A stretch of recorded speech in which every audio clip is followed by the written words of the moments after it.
Então, como eu estava falando, então meu nome é Sérgio, para quem não conhece, tá? A gente trouxe um tema que, na verdade, a gente vai devagar, a gente não vai dar palestra, a gente vai trazer alguns conceitos, trazer algumas informações e vai construir uma linha de raciocínio sobre essa ideia de viajor e sobre o encontro. E sobre essa questão de cura, que é o título, né? O encontro e a cura do viajor. Este aí. Deixa esse disponível. Eu já vou colocar. Aí tu já pode botar, gravar ali. É só a página do céu, porque eu quero botar a capa do...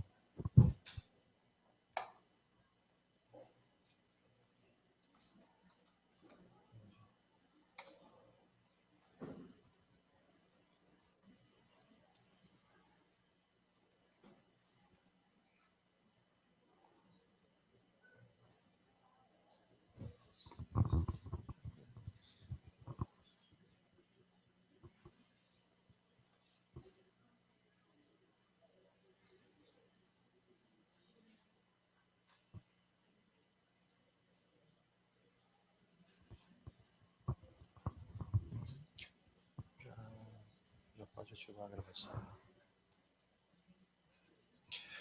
Ok. Então a ideia é que a gente vá construindo, né, com vários conceitos, várias ideias, esse título que é sobre o viajor. O encontro e a cura do viajor. Eu vou ler para vocês aqui no começo.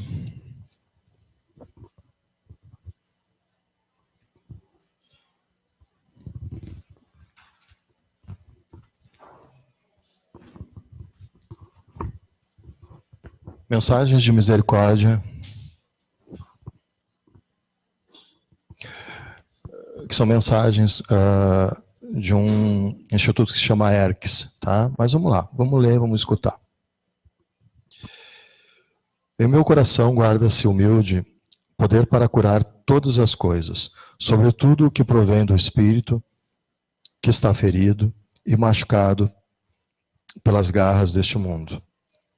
Naquela alma que às 3 da tarde confia plenamente no meu coração misericordioso, eu poderei realizar meus milagres de amor em seu espírito, e dessa forma ela alçará a paz interior de que tanto necessita. É necessário dia a dia buscar a fonte da minha misericórdia, que resolverá aquilo que vocês não conseguem resolver. Meu coração vive e atua por meio do amor de Deus, que vocês nestes tempos deverão buscar no coração, na oração e na caridade ao próximo. Nesta hora de misericórdia, o universo participa do encontro que cada alma pode ter com minha infinita misericórdia. Assim, o que parecia impenetrável ou difícil de resolver se conseguirá quando a alma tiver fundido com sua consciência interior a fonte dos meus prodígios. Venho todos os dias nessa importantíssima hora para evidenciar o poder redentor de meu coração, que espera receber consolo, amor, oração e reconciliação por parte de todos os que buscam minha luz eterna, dentro da noite pela qual humanidade está passando. Sejam firmes e não se rendam por nada, porque quem está em mim não perecerá. Sob a luz do Pai, sejam bem-aventurados, grato por permanecerem no oceano de minha divina misericórdia, Cristo Jesus. Eu trouxe esse texto, diferentemente de todas as outras participações em que eu estou aqui tentando conversar e trocar ideias com vocês, porque fala uma única palavra em todo esse contexto, que é importante, o encontro, que se traduz de diversas formas, e a gente pode começar a trazer etimologia e construir isso. Vamos pensar no encontro.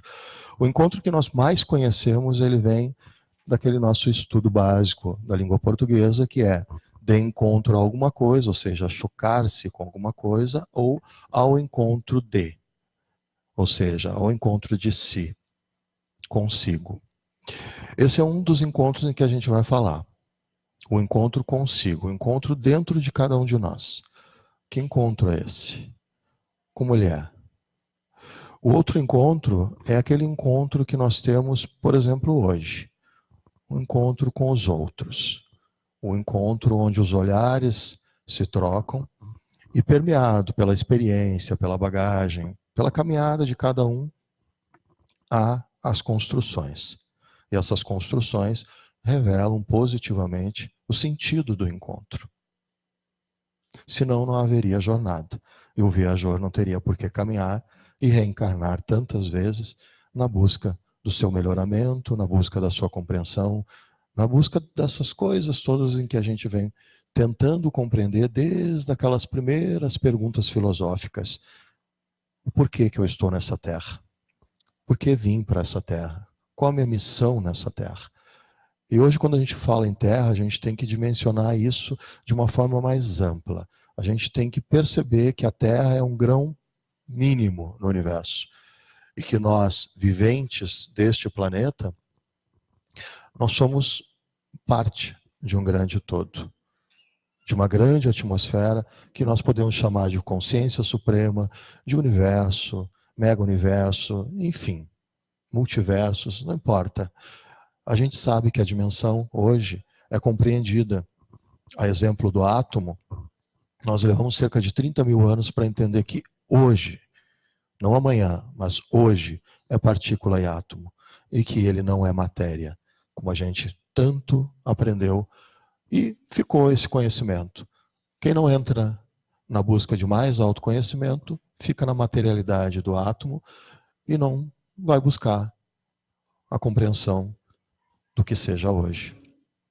Então, este é o segundo momento do encontro em que a gente vai falar um pouquinho.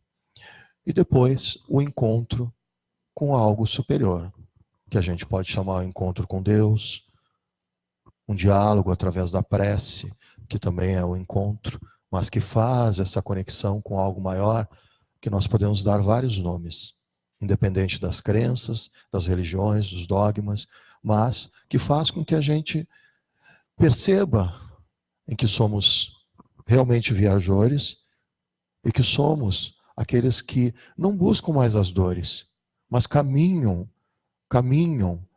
em busca do quê? Do que a gente chama de cura, se convencionou isso, por talvez um arquétipo para dizer medicina, talvez trazer conceitos de terapias, de consultório. A cura se tornou um termo muito utilizado. Mas, na verdade, essa cura a gente pode substituir por equilíbrio.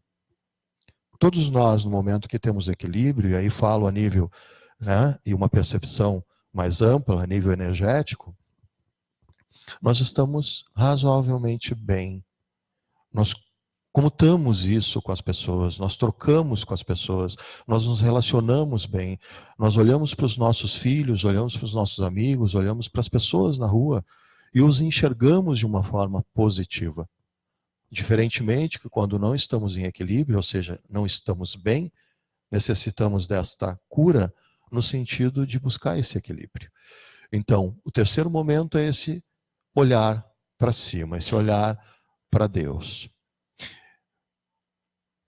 Vamos adentrando um pouquinho mais esses aspectos e vamos imaginando que muitas tradições, chamadas de tradições sapienciais, a gente pode pegar o povo andino e vamos imaginar que eles têm 3 dimensões. Vamos deixar lá a cruz andina de lado, mas ela tem significação. Mas vamos pensar de uma forma mais simples. A serpente vaga pela escuridão, abaixo da terra. Naquilo em que nós fomos doutrinados a acreditar que é o mal, que o inferno existe e que as sombras estão abaixo de nós. Na verdade, as sombras nós produzimos bem do ladinho, à frente, atrás, em cima, embaixo. Nós produzimos as sombras. Mas, dentro dessa cultura sapiencial andina, como exemplo, então a serpente vaga nos vales internos, subterrâneos da Terra, protegendo, sim, famílias, protegendo, sim, civilizações, protegendo, sim, inclusive, nossas famílias espirituais. E aí vamos pensar um pouco mais, vamos subir, e neste momento, nessa área em que nós estamos, e comutamos e trocamos e nos olhamos, nós olhamos também para a questão da Terra e pensamos na ancestralidade. Vamos imaginar a questão indígena, vamos pensar só no Brasil, vamos pensar nos índios, vamos pensar nas suas tribos que ainda restam, e vamos ver qual é a relação de ancestralidade que nós temos em nossas famílias. A gente pensa só assim, ó, eu sou descendente de alemão, eu sou de espanhol, sou descendente de chinês, japonês, mas só um pouquinho, vamos adentrar esse aspecto ancestral, e nem vamos falar de Bert Helling, de 7 gerações passadas, vamos falar só nesse pensamento daquilo que nos antecedeu. E vamos além do nosso pai, do nosso avô, do nosso bisavô. Vamos além. E vamos ver, só imaginando uma visualização do que traz isso tudo para a gente. Do que positiva essa ideia de encontro. E quando entendemos, compreendemos isso, o quanto isso nos alivia, nos equilibra. Ao contrário, esta cura, ela fica em desequilíbrio, não é permissiva ou permitida, quando nós não nos compreendemos. Nós somos seres caminhantes, somos viajores, ok. Por que essa ideia? Tudo é agora. A utopia é meio que assassina do instante, ou seja, aquele passo adiante ela assassina. Ela não dá essa possibilidade. Então a gente vive meio que de passado. Aí recebemos o livre-arbítrio para decidir coisas de passado, quando temos algo muito importante que é o próximo passo, que é o agora, é tudo que fazemos. Então coloquem assim como uma ideia generalizada de que passado, presente e futuro é metodologia para a gente entender o ser que somos. Então, um passo atrás, nós iniciamos a caminhada. Então somos um ser que traz, resgata questões ancestrais, que resgata, está inserido em nós. A gente pode até jogar para DNA essa ideia. Todo mundo joga no DNA, mas tudo bem. Jogar para essa questão da bioquímica do corpo, a ideia de características que estão ali inseridas na nossa estrutura, e a partir daí nós temos esse caminhar baseado no que somos. Porque somos únicos. Somos únicos. Viventes, vivos e únicos. Cada consciência tem a sua especificidade, tem a sua natureza, tem a sua essência, tem o seu brilho. E isso é certo.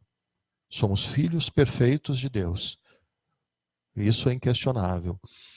Este momento é o ser que vive este agora.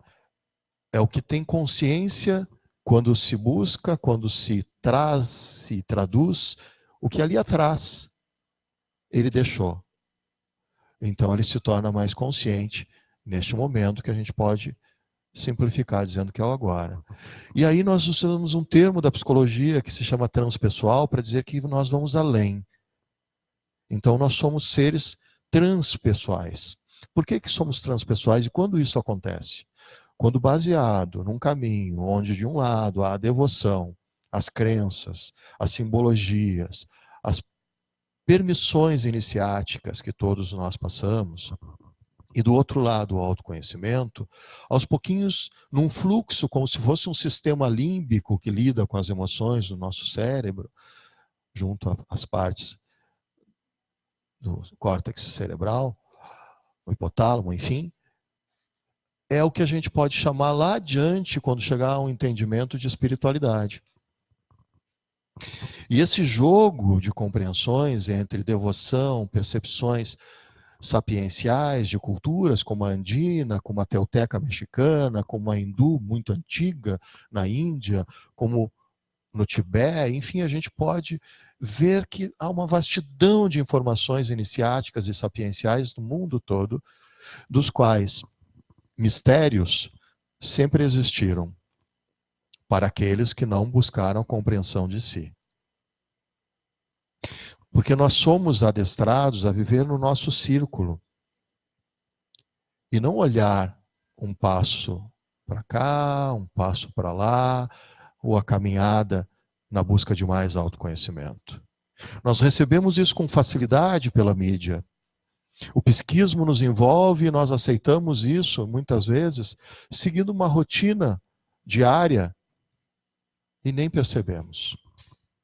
Nós sentimos dores de locais da qual nem conhecemos, de cidades que sofreram dores, e elas vêm para nós e nós absorvemos, porque não conhecemos, não entendemos, nem a nós. Mas nós somos induzidos pela dor. E vejam que essa ideia de encontro, ela vai mais além. Todos nós olhamos para trás e culpamos a Inquisição, a Santa Inquisição. A gente pode jogar para esta questão a ideia de sermos analíticos, sermos cartesianos, julgadores. Mas se a gente olhar o outro lado, que é o lado da unidade, 1 e 2, né? O analítico e o criativo, é aquele que transcende e vê Deus. O analítico, ele precisa de um cálculo matemático, ou Santo Tomé, ele precisa tocar, ou indo ainda no que nós conhecemos nas culturas da Umbanda, a gente precisa ver o vivente incorporar uma entidade para talvez acreditar que existe um ser que a gente chama de espírito, alma, algo que transcende esse estado físico que somos e cada um tem um nome, mas que é energia. Voltando para a Santa Inquisição analítica, porque chegou a um extremo do raciocínio, a gente começa a olhar quantas coisas boas surgiram no aspecto da unidade. Quantas coisas boas surgiram como catedrais que foram fundadas. Não importa se o analítico fez a catedral à base de dor, sofrimento e mortes. Nós estamos aqui julgando esse aspecto. Quantos monastérios desenvolveram conhecimento? E não importa que pegavam cadáveres para fazer as experiências. A ciência, vamos pular para o momento atual, consciência e ciência. É o 1 e o 2. É o analítico e a unidade. Mas vamos voltar lá. Então, neste momento de pouca luz, ou seja, pouco conhecimento, nós julgamos a Santa Inquisição.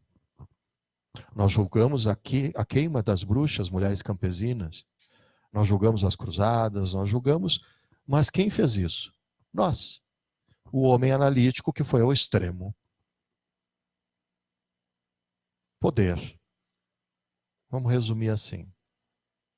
Mas houve muitas pessoas que conspiraram, como diz Roberto Crema, o reitor da Unipaz, Universidade Internacional da Paz, ele diz que conspiraram. Lutero conspirou, Galileu conspirou, e várias pessoas da época, muitas, foram entregues ao sacrifício e à purificação ao mesmo tempo, na fogueira.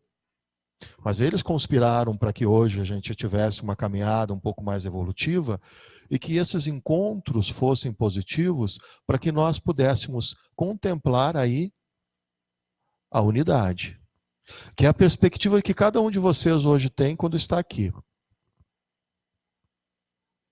Obviamente que não é pelo Sérgio que está aqui, mas pela busca de compreensão através de um caminho que a gente chama de espiritualidade, da qual tem vários nomes, mas que ainda não tem uma dimensão clara para todos nós.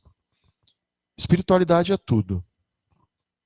Mas esse meio, né, essa metáfora do líquido aquoso, do sistema límbico, é algo que vai se dimensionando conforme o autoconhecimento vai se expressando. E conforme o nosso sentir vai fazendo sentido na nossa caminhada. Então o encontro, ele sempre vai trazer de alguma forma a dualidade. Não pense no livre-arbítrio, pense desse jeito. Nós temos um lado do cérebro e o outro metaforicamente. Um traduz o cartesiano, que ainda existe na ciência, que foi aquela ciência lá atrás que meio que quebrou, de certa forma, o paradigma da época e começou a tirar as coisas das caixinhas em termos de conhecimento. Vamos falar de filosofia, psiquiatria, medicina, psicologia, enfim. E começou a traduzir isso de alguma forma. Nós ainda temos, nos dias de hoje, uma psicologia com várias vertentes, umas 500, 600 vertentes da psicologia. Mas é a psicologia que trata do comportamento. E muitos não aceitam a espiritualidade como um preceito da integralidade do ser. Se nós não nos vemos como seres inteiros, como seres dentro de um aspecto da inteireza, da unidade, nós vamos simplesmente ver o estado que somos. E se tem uma ferida, o importante é curá-la. Se tem uma dor, o importante é saná-la. Se eu tenho uma dor de cabeça, o importante é talvez ácido acetil salicílico, porque é comum, mas não compreender o porquê da dor de cabeça. Quando deveríamos primeiro compreender o porquê da dor de cabeça. Mas é mais fácil na nossa rotina tomar alguma coisa que é influenciada pelos laboratórios. E aí também não vamos entrar em julgamento, mas nós somos práticos, nós somos fast food, nós somos hábeis em aceitar coisas hábeis. Mas nós não usamos as nossas agilidades, nós não usamos as nossas habilidades como seres especiais que somos para o cuidado. E aí eu entro no cuidado. O cuidado é a origem do encontro. Por isso cura. Então, assim, dentro desta introdução, vamos pensar, primeiro, o encontro consigo. Sempre pensando nessa ideia do analítico e na ideia de que somos seres completos, que somos seres transcendentes, que somos seres que estamos entre e além. Ou seja, nós temos essa possibilidade. Não nos limitamos a estarmos em um único círculo. Nós buscamos autoconhecimento. A ciência nos traz isso. Nos traz infinitas possibilidades, como diz Amit Goswami. Em uma física quântica que já é muito antiga, mas que culminou para nós o quântico como um nome pomposo. A física quântica já existe há muito tempo. A apometria é quântica. Então, quando eu ouço apometria quântica, é redundante, porque apometria significa além da medida. E a apometria é justamente um processo quântico, que vem a discussão do objeto e do observador, da subjetividade do objeto. O autoconhecimento, a ciência traduz isso. Estou me fazendo entender? Ok. Vamos pegar o exemplo de uma experiência feita na física para a gente delinear essa ideia do trans. Existe uma experiência que chama de dupla fenda, onde o observador, que na ciência cartesiana nunca foi partícipe das experiências, ele tem que observar e anotar exatamente o que ele está observando. É assim na academia, é assim na universidade. Eu não posso, como observador de uma pesquisa, de uma tese, de um doutorado, de um mestrado, enfim, eu não posso participar como observador. Eu posso registrar o que o observador, a minha subjetividade, percebe. Isso no cartesiano, no analítico. Porém, quando o observador ele é partícipe disto, mas ele desvia o olhar da partícula que se desloca, então ela entra simultaneamente nas duas fendas. Isso traz a ideia de física quântica e traz isso a ideia de infinitas possibilidades. Ok? Então, assim, ó, pensemos. O encontro, ele é transformador. Mas, também, frase do Roberto Crema, ele diz o seguinte: ninguém se transforma sozinho. Ninguém transforma ninguém. Se o Sérgio tem as características, tem as suas personalidades, tem o seu jeito de ser. O que nós precisamos fazer numa relação? Nós precisamos aceitar, ter paciência, conjugar, tentar construir uma relação. Porque ninguém é igual a ninguém. Cada um com as suas características. E aí, esta aceitação é um processo possível se ambos desejarem dar passos juntos na construção de uma relação, de uma família, de uma jornada. É o que nós fomos acostumados e está certo. Nós somos tribais.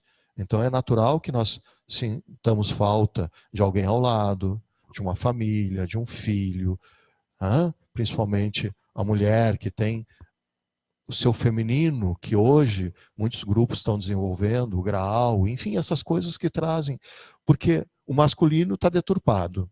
Na verdade, nós precisamos nos reaprender muito para poder compreender essa evolução da mulher. Porém, quando nós falamos, então, dessa jornada e do encontro, nós não podemos transformar o outro. Ninguém transforma ninguém.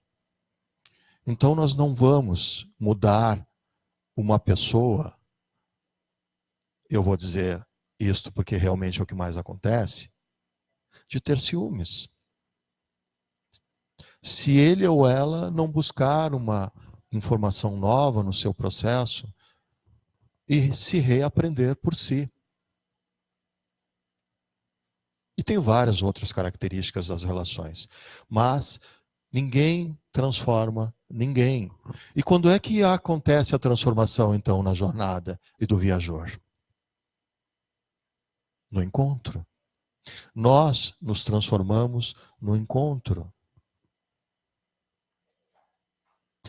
Nós estamos aqui hoje, ok, é um monólogo, não é para ser. O tempo é curto, mas, de alguma forma, é no encontro em que nós nos transformamos. Então guardem isso. Ninguém se transforma sozinho, ninguém transforma ninguém.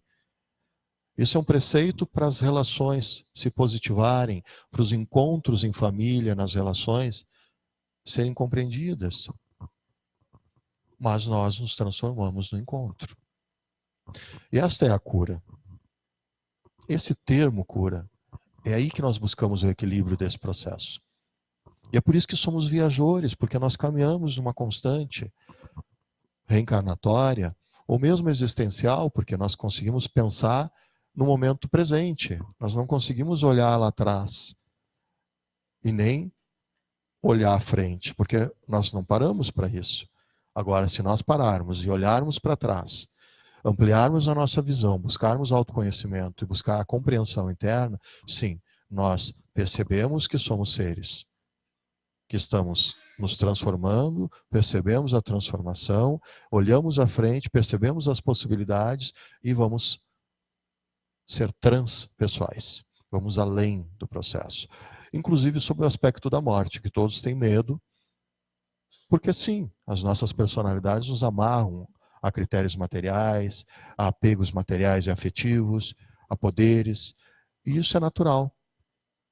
Então, a morte é um aspecto que é um renascer, é um fênix, é uma fênix. Na verdade, a morte é um processo de transformação, é a própria fênix. Porque tu renasce, e tu renasce com uma outra camada, com outro estado, só que esse estado ele vem com um pouco mais de resistência às coisas. Resistência às coisas ruins e resistente às coisas que não se quer mais no processo do aprendizado e da evolução. Esses encontros, então, são permeados pela compreensão do todo, da unidade, e pela compreensão também do analítico, porque eu preciso dele.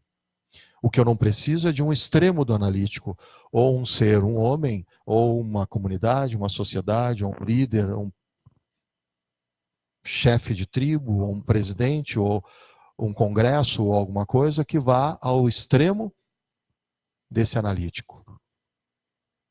Isso nós não precisamos. Mas ok, voltando. O encontro consigo. Quando é que eu me encontro? Quando de verdade eu me encontro? Quando de verdade eu tenho dentro de mim a percepção dessa consciência que sou. Quando todo mundo desperta a sua primavera, a sua primeira verdade. Em que momento isso acontece? Para a maioria de nós, e falo de forma a humanidade, a primavera, a primeira verdade, desperta com a dor.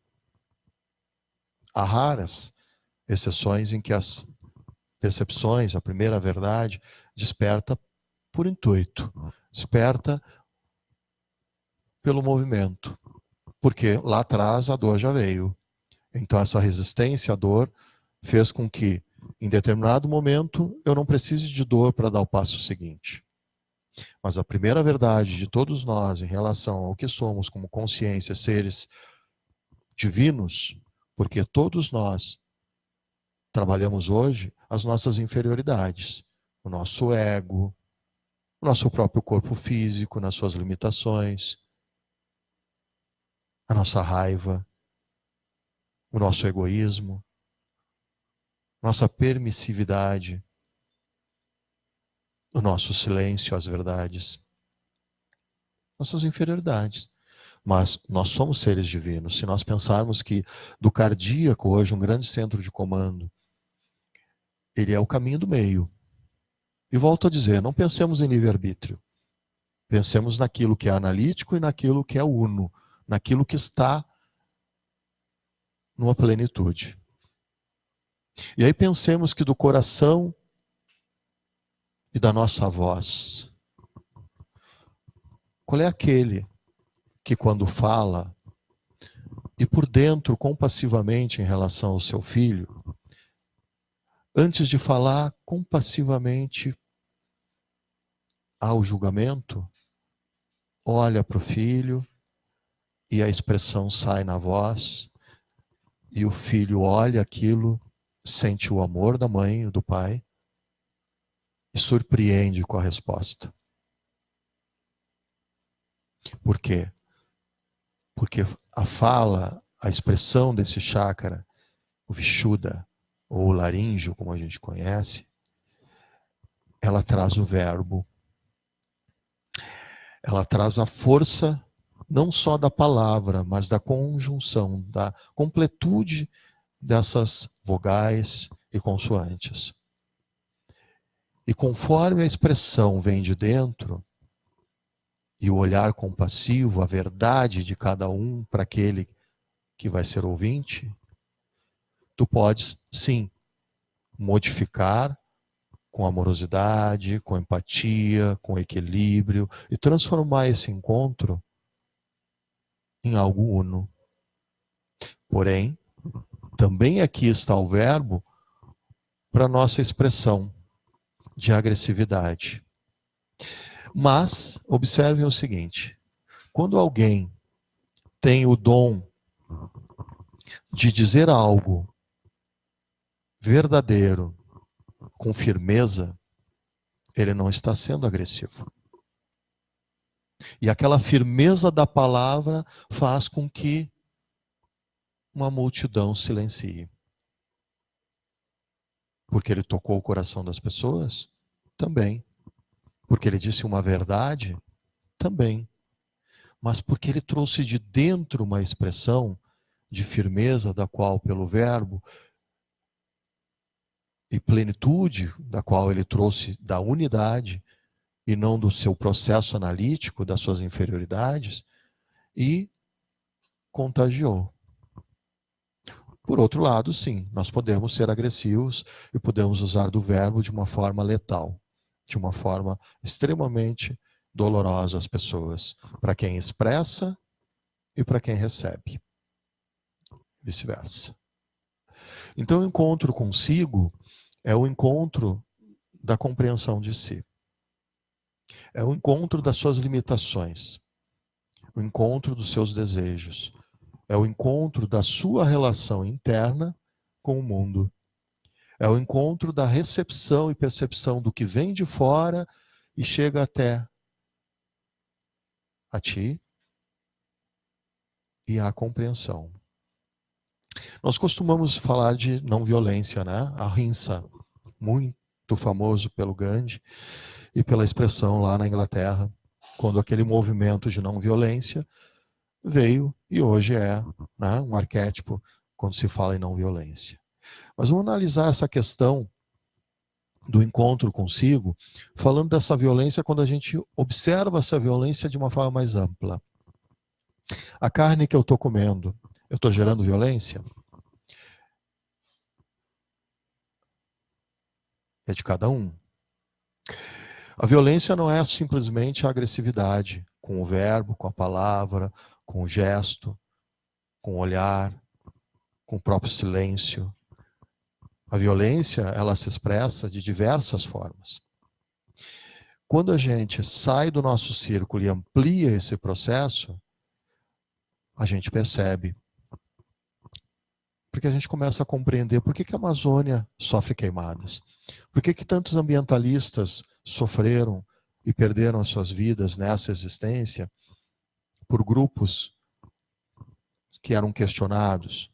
Por que a criação de gado no mundo hoje não é questionado pelo Greenpeace ou qualquer outro instituto, se isso é o que mais prejudica o planeta? Então, quando nós pensamos na carne, eu não estou dizendo para vocês deixarem de comer carne, cada um tem a sua própria consciência e escolha, mas quando a gente fala de não violência, a gente tem que olhar além e ver de uma forma ampla qual é esse vai e vem. O que eu contribuo para essa violência e o que eu recebo dessa violência. Isso a gente está falando de não violência. Então esse olhar, esse encontro consigo, ele está nesta plenitude.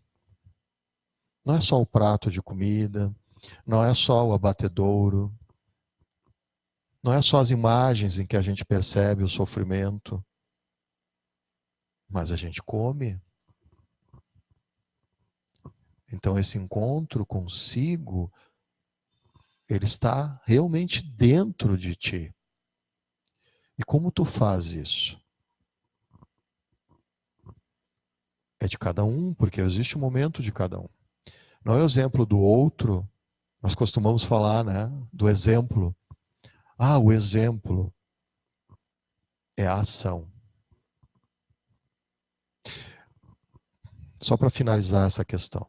Se eu vejo alguém na rua e eu quero ajudá-lo, eu não vou perguntar para ele se ele quer um prato de comida. Eu vou levar o prato de comida e vou dar a ele. Eu não vou perguntar se ele quer comida, porque eu sei que ele precisa de comida. Então, quando eu estou perguntando para ele se ele quer comida, não se trata de educação. Eu estou limitando o meu processo. E quando simplesmente eu percebo, eu vou lá e dou a comida para ele, não importa o que ele diga.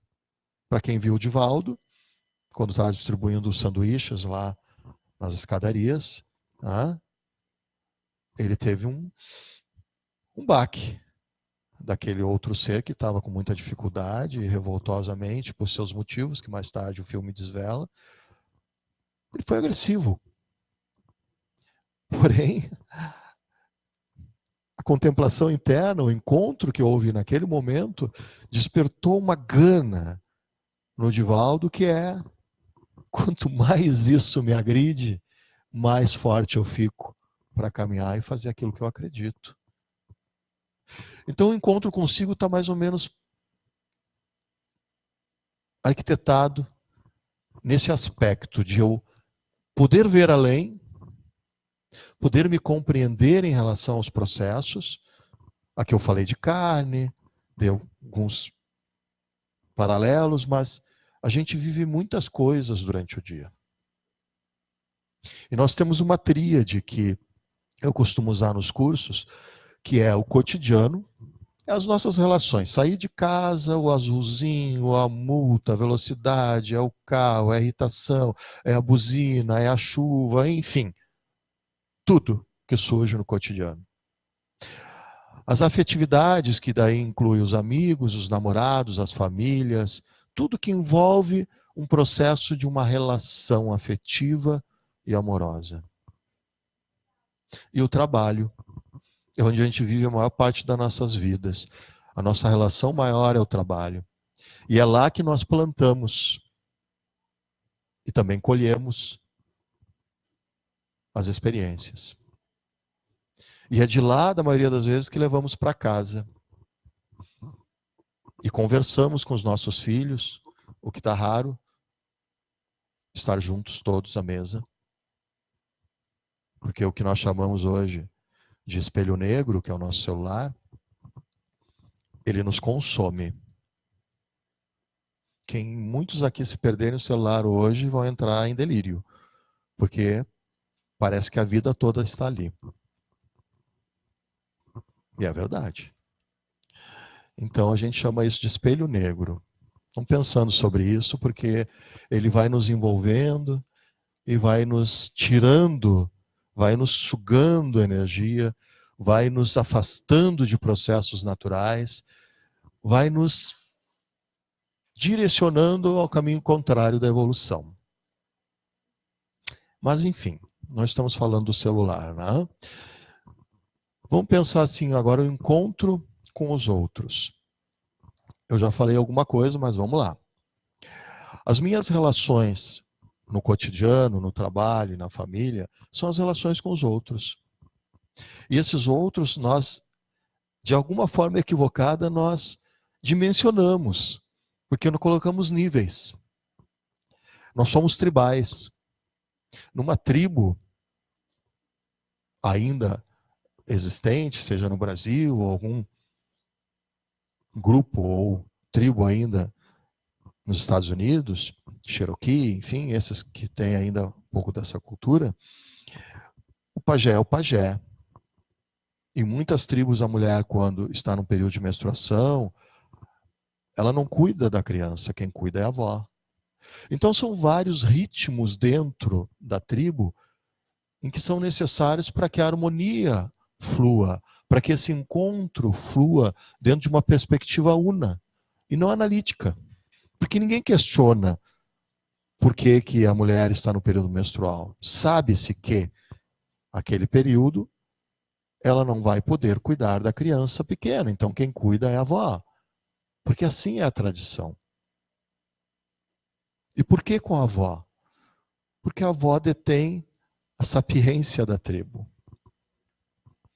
É a mais velha, é aquela que reconhece e foi reconhecida e que percebe, que conhece as ervas, que conhece muita coisa pela sua experiência, da qual é valorizada na tribo. Aqui nós não damos lugar ao idoso no ônibus, e está bem grande. Nós não separamos o lixo. Estamos tudo junto, porque é mais rápido, prático, eu estou com pressa. Aí bota lá na frente. Aí passa o servidor que faz a coleta do lixo, pega um saco escuro, que parece orgânico, quando levanta, cai um monte de vidro, quebra tudo no meio do caminho.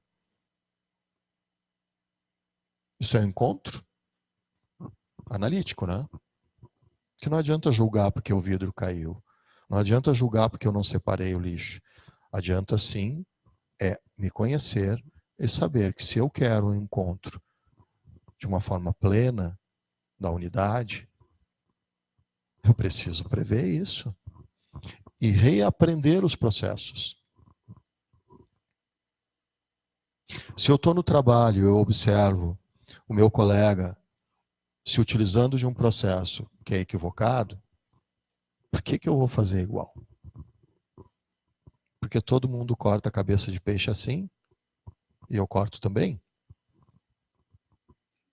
Onde é que está aí essa plenitude, essa relação com os outros? Para mim não é favorável. Para os outros, tudo bem. E isso não quer dizer que um é melhor que o outro, mas que todos deveriam ter as mesmas oportunidades numa paridade. E não vamos falar de cotas, não vamos falar de nada disso, que isso é coisa da modernidade. Vamos falar de dentro, aquilo que nos toca. Não no analítico. O analítico julga. E o analítico vai ao excesso. No dia a dia, e eu estou incluso, não pense que eu não me incluo nisso. No dia a dia, todos nós cometemos esses deslizes por não querer compreender os nossos passos. E volto a dizer, a gente ainda está impregnado com processos midiáticos, com processo de informações, com dores que vêm de todos os lados, com comandos e excessos analíticos de líderes nacionais, mundiais, locais, tribais, dentro do condomínio. Nosso condomínio. Sempre tem alguém analítico que quer tomar o posicionamento e vai no excesso. Ou seja, essas compreensões estão muito próximas da gente. Elas não estão longe. Guerras estão acontecendo. Bombas estão explodindo. Abusos estão se fazendo. Muitas pessoas não têm condições e muitas vezes estão aqui, ó. Pessoas que estão num processo que eu chamo de quaternário do suicídio. Essas pessoas têm vergonha de falar. Às vezes elas estão aqui com uma expectativa e estão lá no ponteiro da ambivalência, mas vêm até aqui escutar. E elas têm uma vontade intrínseca de dizer: eu preciso de ajuda.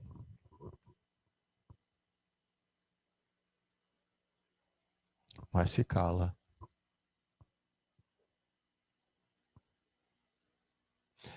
A gente tem ouvido vários desses eventos, esses incidentes, e a gente ainda está com o efeito, né? Que a imprensa até hoje se nega. Em 1774 surgiu e um livro foi suficiente para tirar a vida de muita gente. Mas hoje não. Hoje se sabe que é não expor, se sabe que é ouvir, estar presente diante das pessoas. 90% das pessoas que são atendidas, ouvidas, seja pela comunicação não violenta, seja pelo carinho, por estar presente, pela empatia, pela pergunta: posso ajudar? Eu quero te escutar. Pode falar, eu te escuto. 90% das pessoas são salvas desse processo. Tramitam no quaternário. Quando digo quaternário, eu considero consumado, aquele que ultrapassou os limites da tentativa. Isso é o nosso cotidiano. Isso é a nossa vida com os outros. E de que maneira o encontro pode ser uno? De que maneira eu vou ser empático no momento, altruísta no outro, sincero, verdadeiro? Quando é que a minha primavera desperta? Quando é que a minha primeira verdade me toca? Eu não preciso, necessariamente, traduzir a caridade como um ato contínuo, mas dentro das minhas possibilidades. O serviço é a melhor fórmula para qualquer pessoa. Esteja com depressão, esteja com qualquer tipo de sintomática ou patologia, ou seja considerado uma pessoa saudável, porque na verdade todos nós somos loucos, somos estranhos, somos mutantes. E essa ideia de mutante é a transformação. Isso é positivo. Pierre Weil já dizia lá atrás: somos seres mutantes. Mutantes no sentido de evolução. Mutantes no sentido de mudarmos o nosso padrão repetitivo que está doendo e olharmos à frente e aceitarmos as mudanças das coisas. Não assumirmos culpas, porque essas culpas, essas dores foram introduzidas em nós lá atrás. Nós não precisamos mais disso. Nós precisamos sim olhar essa ideia de uno, esse encontro de unidade, em que estamos integrados, em que somos seres integrados e inteiros. Não nos permitamos mais que nesses encontros nós aceitemos uma condição quadrada.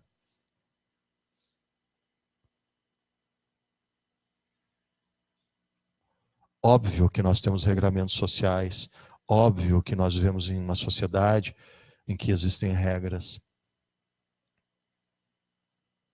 Mas eu não preciso aceitar aquelas que me geram dor.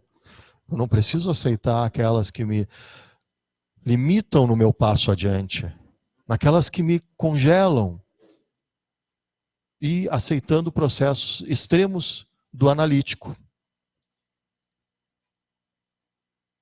A gente tem que começar a entender que essa unidade, essa inteireza é para todos nós. Então, o encontro com os outros, tudo bem? O encontro com os outros está nessa compreensão do ir e vir. O que eu sou de melhor para o outro e o que eu recebo de melhor do outro, porque o que ele me encaminha de uma forma equivocada, não cabe a mim ser o analítico e julgar. E aí, para esse processo, a gente fala de Dom Miguel Ruiz. Dom Miguel Ruiz, limitando assim, ele é uma vertente do México, da cultura tolteca, e ele diz o seguinte, resumidamente: se um amigo chegar a você e disser que te ama, aceita o amor dele. Conversa, aprende com ele. Mas não acredita em tudo que ele diz. Não porque ele esteja mentindo para você. Mas pega o que for bom, coloca na sua mochila e siga a sua caminhada. Você é o viajor.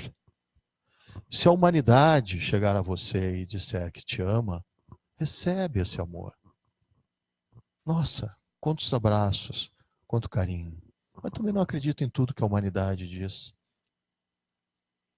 Pega tudo que é bom, bota na tua mochila e segue a viagem. Busca o teu equilíbrio, viajor. Busca o teu encontro. Se Deus chegar a você e disser que te ama, agradece. Caminha do lado dele. Aprende com ele. Mas também não acredita tudo que Deus diz. Porque só existe um amor verdadeiro. É o alto amor. Esse, quando tu aprende, tu também é gestor de amor a qual tu passa ao próximo, do qual essa é a nossa grande missão. Todos aqui que estamos hoje neste planeta, estamos aqui por uma premissa maior, que é o olhar ao coletivo. Porque enquanto a humanidade, num processo comum de evolução, não prospera, haverá desalinhos. Porque o eu, o ego, permanece na ilha isolada. E os demais, não sei. E esse processo, ele tem que ser revivido, reequilibrado, reaprendido. O encontro com Deus, com a consciência, nos resta pouco tempo, mas vamos lá. O encontro com Deus e com essa consciência superior, nós podemos pegar o caminho da prece. Nós podemos pegar o caminho das crianças. Mas vamos começar com a prece, que a maioria às vezes esquece. E é extremamente importante a oração. É chata, é demorada, é retórica, não importa. Porque na verdade o que tu tem neste encontro é um bate-papo cabeça com Deus, com essa consciência superior. Em que inclusive tu pode dizer, pô meu, não tá legal. E depois no final tu assume, sou eu o responsável. Mas esta conversa com Deus nos traduz com plenitude este encontro. Esse encontro do qual nós necessitamos saber que existe uma consciência superior, porque senão, como dizem os budistas, mata o Buda se tu encontrá-lo. Por quê? Porque se Buda estiver na tua frente, se Jesus estiver na tua frente, todo o processo de crenças, tudo que tu aprendeu em todas essas caminhadas e jornadas, vai parecer que tu enlouqueceu. Por isso que, metaforicamente, os budistas dizem, Se tu encontrares Buda, o mate. Óbvio, como uma metáfora. Mas nós somos aprendizes do tempo. E o autoconhecimento nos dá a possibilidade, dentro do que se fala hoje de física quântica, então, de infinitas possibilidades. Mas somos viajores. E esta prece nos conecta, então, a esta entidade, a este ser, a este pai, a essa tríade, não importa a crença. Mas algo superior, nós precisamos disso.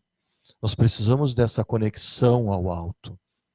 E aí, voltando lá na cultura andina, nós temos então a serpente, nós temos o puma e nós temos o côndor, ou condor, que expressam aí naquela cultura uma cultura sapiencial que é a mesma no México, que é a mesma no cristianismo, que é a mesma no budismo, que se fala em raízes de mérito e fala em karma. É igual. Por isso que o encontro é pessoal. A caminhada, a jornada é individual.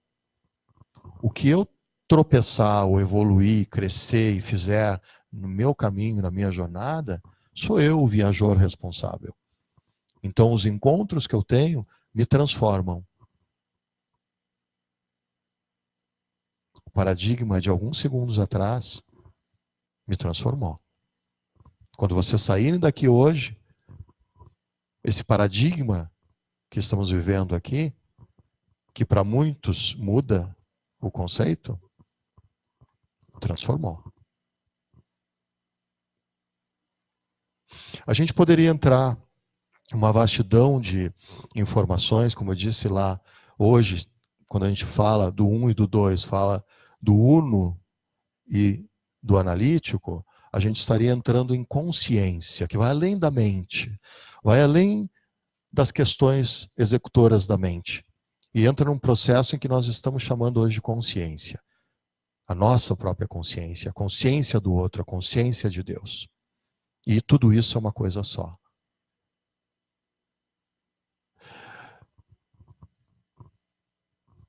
Eu vou pedir para vocês escutarem primeiro. Fechem os olhos. Fechem os olhos. Respirem. Eu sou nuvem passageira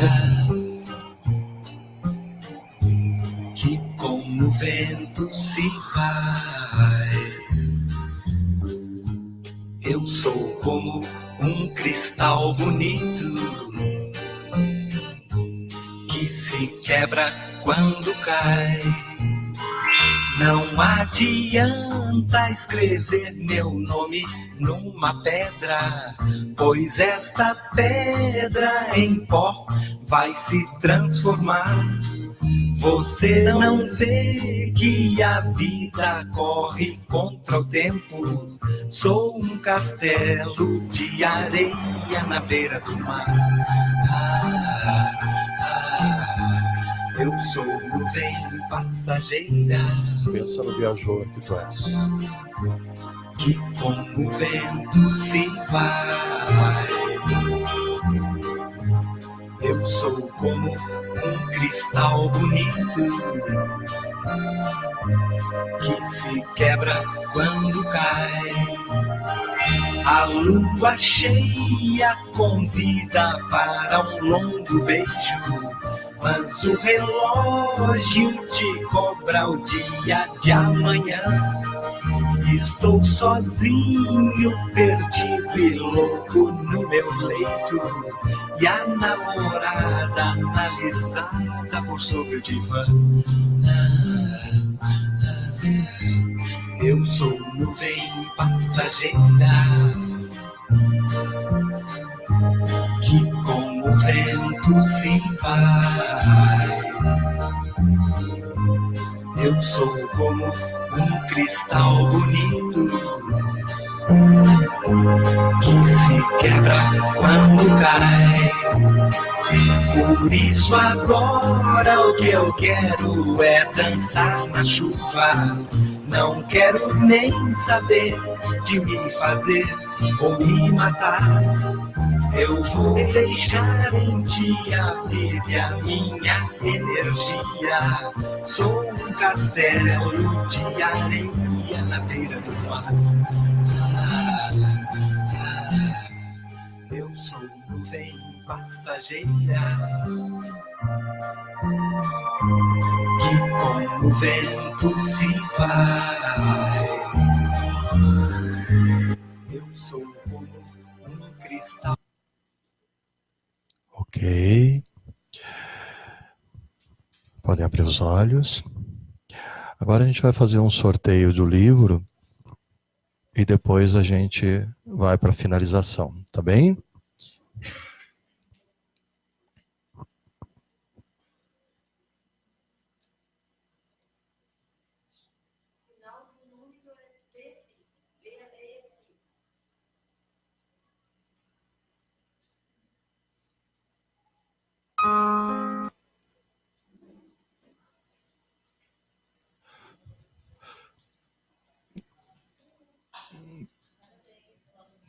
Quem ganhou, qual o nome do... Qual o seu nome? O seu Alex, qual é o título do livro? Pode alcançar para ela, só para mostrar aqui o livro.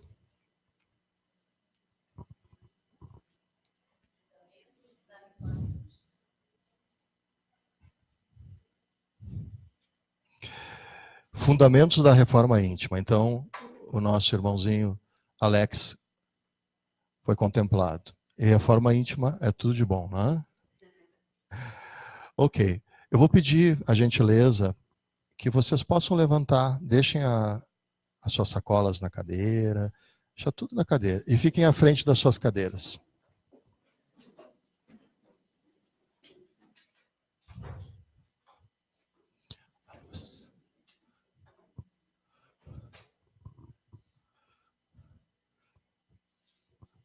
Ok. Daqui a pouquinho está chegando o pessoal da equipe de trabalho para fazer o atendimento espiritual. A gente já teve uma compreensão do viajor que somos. Agora vamos adentrar o nosso coração. E vamos entender essa ideia de encontro consigo. Também escutando uma música que se traduz pelos mistérios.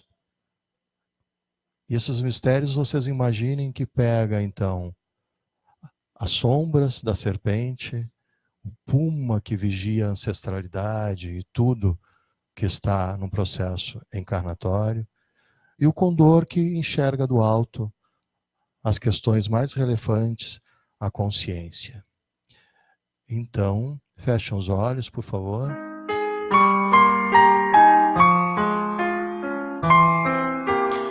Respirem fundo.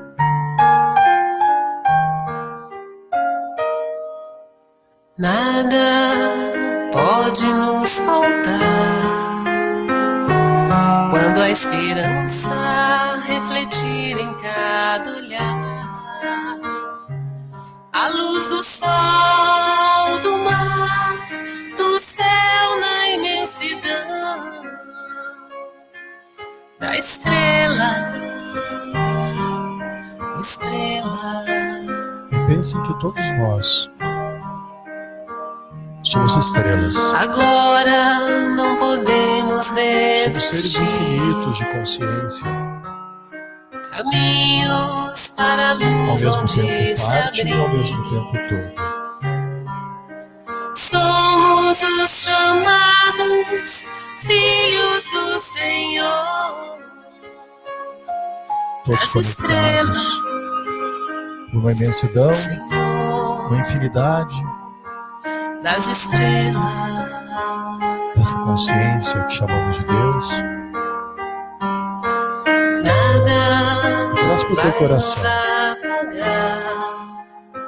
uma primavera, a tua primeira verdade, de nós aquilo já que te traz no toca, seu olhar sinceramente. a beleza, a Deixa fluir esse teu certeza de um sentimento. novo amanhecer.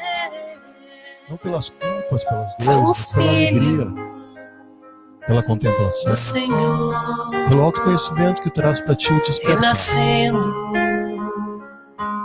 das das estrelas E assim somos todos. ressurgindo do Senhor, Lembre do viajor, que cada das um. estrelas, Lembre do analítico e da unidade. o grande sol Lembre que cada um de vocês é uma consciência reflete a viva e única neste planeta, paz. que veio para resgatar o Universo, outro, toda a vida se refaz. não pelo exemplo, mas pela ação. Não há dor que não acabe se transformando em luz. Mas te compreende primeiro, Os corações te conhece, que são filhos te reaprende, e do abre Senhor, o olho lá adiante, com um das sorriso, estrelas, com um abraço, filhos com a da paciência, com as virtudes. do Senhor, A cada passo, das a estrelas, cada melhoramento, entenda que isso é a tua missão o primeira. grande sol Vem lá de reflete a paz Deste encontro, do universo, encontro consigo, toda a vida se refaz. que recebe do exterior Não há dor que não as mensagens. acabe se transformando em luz. Ninguém se transforma Os sozinho. corações Ninguém transforma ninguém. que são filhos Nós nos transformamos do Senhor, no encontro. das estrelas, filhos da luz, do Senhor, Respire fundo. das estrelas.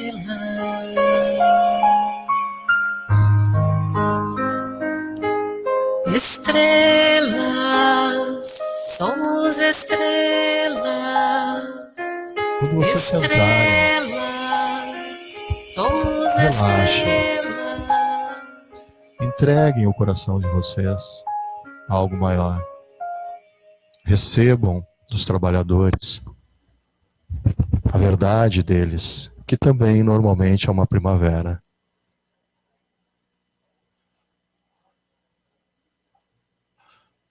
Devagarinho, podem sentar com movimentos lentos.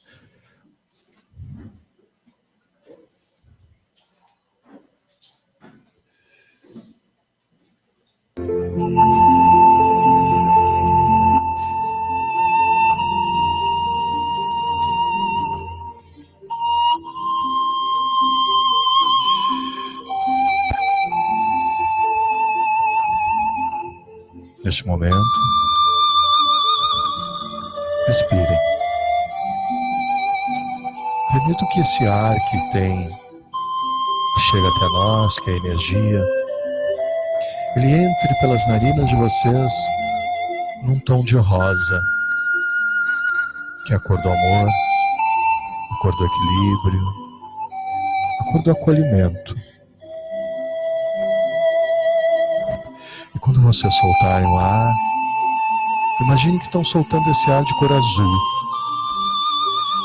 que é uma cor de cura, de serenidade, de paz. E recebam a cada palavra dos trabalhadores, a cada movimento que aqui surgir, recebam como se fosse um toque de mãe.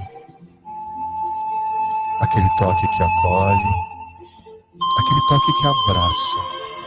E aí representado pela Mãe Santíssima, Mãe Maria. E não importa a crença que cada um tem, mas aceite isso como um objeto e não como uma subjetividade. Perceba isso como uma bênção e não como uma imposição. Transforme-se no momento em que tu quiseres, porque os passos quem dá na viagem é cada um de vocês. Aceitem, perdoem, recebam e lembrem que o verbo, ele é transformador. Sintam-se em casa, sintam-se acolhidos E visualizem então Mãe Maria Santíssima neste momento, para que todo o trabalho das egrégoras dessa casa sejam suaves, e que todos aqueles irmãozinhos equivocados que podem estar aqui com vocês neste momento sejam também encaminhados ao alto, e que os tarefeiros de Maria de alguma forma toquem o coração de cada um, de cada irmão que é aqui sentado e encarnado, que é uma fonte de luz, e cada irmão desencarnado que está aqui, que precisa um pouco dessa luz e da luz maior. Compreendam que não é o fato da crença, da religião, do dogma que importa, mas é o despertar no coração de cada viajor, em cada consciência, em cada relação consigo, com os outros e com Deus. Essa consciência que tudo vê como o condor, como o puma que trafega na ancestralidade e traz nossos registros para que possamos compreender o que somos e o que podemos ser se não aceitarmos o que verdadeiramente somos. E não se preocupem com as sombras e por onde a serpente passa, porque muitos dos nossos irmãos, muitos das nossas famílias espirituais estão nas sombras para aprendizado. E a sombra nada mais é do que o limite ao conhecimento. Não há castigo, não há dor, não há punição, nem compensação pelos nossos atos. Há simplesmente um processo de evoluir. Neste momento, eu vou pedir para vocês que internamente, cada um de olhos fechados, faça a sua própria oração. Aquele papo cabeça com Deus, com Mãe Maria, com quem vocês quiserem, com quem já foi, está trafegando em outras esferas de luz, não importa. Conversem, troquem, entreguem. E se sentir vontade de chorar, chore. Sentir vontade de sorrir, dar uma gargalhada, faça. Te liberte. Sinta-se uno e jamais analítico. Aos poucos eu vou deixando vocês, com muita gratidão. Mantenham esse processo. Em seguida a equipe chega, e isso favorece muito o processo da separação desses entes irmãos que precisam ser afastados, muitas vezes encaminhados à luz. Saiam todos daqui hoje com a ideia da transformação, com a ideia de que tudo é agora, e que o passo de trás te transformou para o entendimento do agora, e que aquela ideia de transpessoalidade à frente é a busca da compreensão e do autoconhecimento. Gratidão a vocês. Mantenham esse carinho com vocês mesmos.